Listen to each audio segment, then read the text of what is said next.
Hello అందరికీ welcome back to Anu KR blogs. నేను మీ అనురాధ.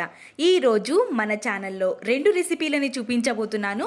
ఒకటి, తోటకూర ఇష్టం లేని వాళ్ళు కూడా ఈ విధంగా తోటకూరని చేస్తే చాలా ఇష్టంగా తింటారు. ఇంకొకటి, చపాతీ కర్రతో జొన్న రొట్టెని చూపించబోతున్నాను. చాలా ఈజీ పద్ధతిలో, తప్పకుండా ట్రై చేయండి. ముందుగా మనం స్టవ్ పైకి ఒక ప్యాన్ని పెట్టేసుకొని అందులోకి ఒక 4 to 5 టేబుల్ స్పూన్ వరకు ఆయిల్ని యాడ్ చేసుకోవాలి. ఆయిల్ వేడైపోయిన తర్వాత జీలకర్ర, ఆవాలు, ఒక పెద్ద సైజ్ ఆనియన్ తరుగుని కూడా వేసేసి, ఆనియన్స్ వేగిన తర్వాత పసుపు, ఒక పెద్ద సైజ్ రెడ్ టమాటోని కూడా వేసి టమాటో మెత్తపడేంత వరకు ఉడికించాలి. ఇప్పుడు ఒక రెబ్బ వరకు కరివేపాకుని కూడా వేసి మంచిగా కలిపేసుకొని టమాటోలో మంచిగా మగ్గిన తర్వాత ఇప్పుడు ఇందులోకి ఒక 1.5 స్పూన్ వరకు కారం వేసి కలుపుకోవాలి. ఇప్పుడే మనం రుచికి సరిపడా ఉప్పుని కూడా యాడ్ చేసుకోవాలి. తోటకూర ఇష్టం లేని వాళ్ళు కూడా ఈ విధంగా చేసి పెడితే లొట్టలేసుకుంటూ మరీ తింటారు.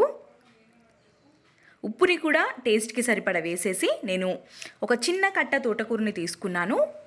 లేత కాడలతో సహా తోటకూరని కట్ చేసుకొని యాడ్ చేసుకోవాలి. తోటకూరలో చాలా హెల్త్ బెనిఫిట్స్ ఉంటాయి. కంటి చూపుకి, చర్మంకి చాలా ఉపయోగపడుతుంది. జుట్టుకి కూడా హెయిర్ ఫాల్ అవ్వకుండా సహాయపడుతుంది. కాబట్టి తప్పకుండా తీసుకోవడానికి ట్రై చేయండి. ఈ విధంగా ప్రిపేర్ చేసుకుంటే మనం తోటకూర వేసినట్టుగా కూడా అనిపించదు. టేస్ట్ మాత్రం చాలా చాలా రుచిగా ఉంటుంది. కానీ తోటకూర కొంచెం లేత తోటకూర తీసుకోవడానికి ట్రై చేయండి.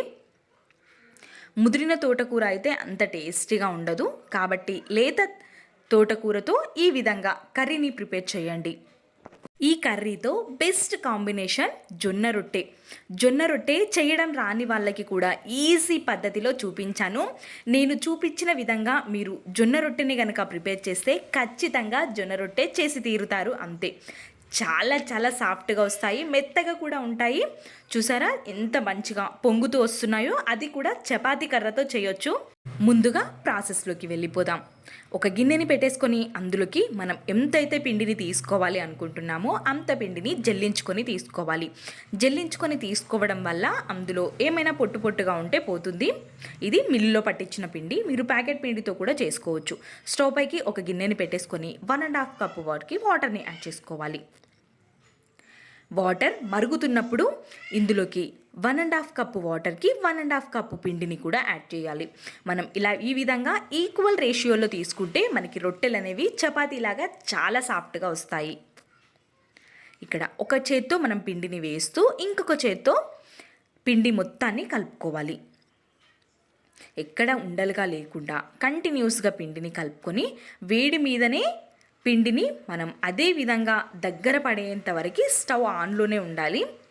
ఇప్పుడు పిండి దగ్గర పడిన తర్వాత స్టవ్ ఆఫ్ చేసుకొని ఒక ముద్దలాగా అయ్యేంత వరకు కలుపుకోవాలి. మొత్తం చల్లారేంత వరకు పక్కన ఉంచుకొని చేతితో తలిగేంత వేడి ఉన్నప్పుడు ఫ్లోర్ పైకి వేసేసుకోవాలి. మనం జొన్న రొట్టెని చపాతీ పీట పైన కానీ చేసుకోలేము కాబట్టి ఈ విధంగా మనం కిచెన్ ఫ్లోర్ పైన వేసేసుకొని కొంచెం వేడిగా ఉన్నట్టయితే వాటర్లో చేతిని ముంచేసుకొని ప్రెస్ చేసుకోవాలి. మనం పిండి కలుపుకోవడంలోనే ఉంటుంది మనకి రొట్టెలు ఎంత బాగా వచ్చాయి అనేది. కాబట్టి 2 నిమిషాల పాటైనా పిండిని మర్దన చేసుకోవాలి. ఇప్పుడు ఒక ప్లేట్లోకి తీసేసుకొని ఒక ముద్ద అంత పిండిని తీసుకొని పొడి పిండి సహాయంతో రొట్టెల్ని చేసేసుకోవడమే. చపాతీ చేసుకునే విధంగా మనం చపాతీ కర్రతో కానీ నెమ్మదిగా చేసుకోవాలి, లేదంటే విరిగిపోతుంది అంచుల వెంబడి. కాబట్టి నెమ్మదిగా పొడి పిండి సహాయంతో మనం రొట్టెని ప్రిపేర్ చేసుకోవాలి. ఈ విధంగా నెమ్మదిగా చేస్తూ రొట్టెని పెద్దగా చేసుకొని కాల్ చేసుకోవడమే. ఇక్కడ చూస్తున్నారు కదా, మనం గట్టిగా ప్రెస్ చేసినట్టయితే విరిగిపోతుంది, లేదంటే అతుక్కపోతుంది. కాబట్టి నెమ్మదిగా రొట్టెని ప్రిపేర్ చేసుకొని మనం రొట్టెలని చేసుకున్న వెంబడే కాల్చుకోవాలి. చేసి పెట్టుకోవడానికి ఉండదు. మనకి ఇక్కడ పెనాన్ని స్టవ్ పైకి పెట్టేసుకొని పెనం చాలా వేడిగా ఉండాలి. ఇట్లా వాటర్ని వేస్తే బబుల్స్ లాగా వచ్చేయాలి. అప్పుడు మనం జొన్న రొట్టెని వేసేసి ఒక కాటన్ క్లాత్ని తడి చేసేసుకొని వాటర్తో ఈ విధంగా రొట్టెపైకి స్ప్రెడ్ చేసుకోవాలి. కొంచెం రొట్టె కాలిన తర్వాత ఇంకొక సైడ్కి కూడా టర్న్ చేసుకొని కాల్ చేసుకోవడమే. ఈ విధంగా మనం జొన్న రొట్టెల్ని ప్రిపేర్ చేసుకుంటే ఎక్కువ కష్టంగా కూడా అనిపించదు, ఎన్ని చేసినా ఈజీగా చేసినట్టుగానే అనిపిస్తుంది. కాబట్టి తప్పకుండా ట్రై చేయండి. మీకు ఈ వీడియో ఎలా అనిపించిందో మీ వాల్యుబుల్ ఫీడ్బ్యాక్ని ఖచ్చితంగా కమెంట్ సెక్షన్లో తెలియచేయండి. మీ ఫీడ్బ్యాక్ వల్ల నాకు మరెన్నో వీడియోస్ చేయడానికి హెల్ప్ అవుతాయి. కాబట్టి ఖచ్చితంగా వీడియో నచ్చితే ప్లీజ్ సబ్స్క్రైబ్. ఇలాంటి మరెన్నో రెసిపీస్ మన ఛానల్లో ఉన్నాయి. వీడియో నచ్చితే మన ఛానల్కి వెళ్ళి అన్ని వీడియోస్ని చూసేయండి, మీకు కూడా తప్పకుండా నచ్చుతాయి.